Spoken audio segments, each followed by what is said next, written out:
আত্মামূলক challenge কৰিছো যদি তোমাৰ হাতত কিবা আছে। ধন্যবাদ আপোনালোকে আমাৰ ইয়াত আহিছে যিহেতু ৰাস্তা লৈ এটা কাজিয়া আফতাবুদ্দিন মোল্লা কি কৈছে এইটো মোৰ শুনাৰ প্ৰয়োজন নাই ভাবো যে সি এটা বিৰোধী দলৰ MLA আফতাব মোল্লা যে কমিশন বিধেয়ক এইটো আপোনালোকে জানেনে সি নিজে কমিশন খাইছে নহলে ঠিকাদার এজন কাম পাইছে তাৰ কি ইন্টাৰেস্ট আছে সি আহি কৈছে অগপ নামধাৰী সি কিমান টকা লৈ বাইকটো দিছে সেইটো আগত স্পষ্ট কৰক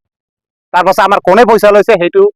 আমি জবাব দিম তেওঁ যদি প্ৰমাণ আছে ৰাইজৰ আগত ৰাজহুৱা কৰক আমাৰ দলৰ যিজন কৰ্মীক এই প্ৰমাণ দিব পাৰিব আমি দলৰ পৰা বহিষ্কাৰ কৰিম আমি নিজে থানাত সোমাই দিম এইটো অগপৰ এটা ধৰ্ম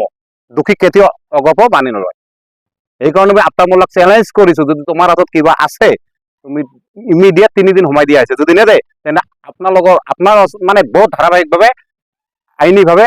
আন্দোলন জোৰা দিয়া হ'ব আফতাব মোল্লা গো বেক দিয়া হ'ব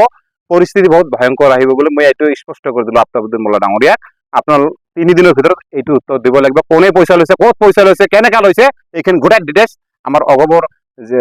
জিলা সভাপতি আছে সমষ্টি সভাপতি আছে আৰু কৰ্মকৰ্তা আছে আপুনি কাক দি ভাল পাব প্ৰমাণখিনি তাৰ হাতত দিয়ক আৰু নহলে আপোনালোকে মিডিয়াৰ আগত আপুনি ৰাজহুৱা কৰি দিব বুলি মই এইটো আপোনাক একদম হকিয়াই দিলো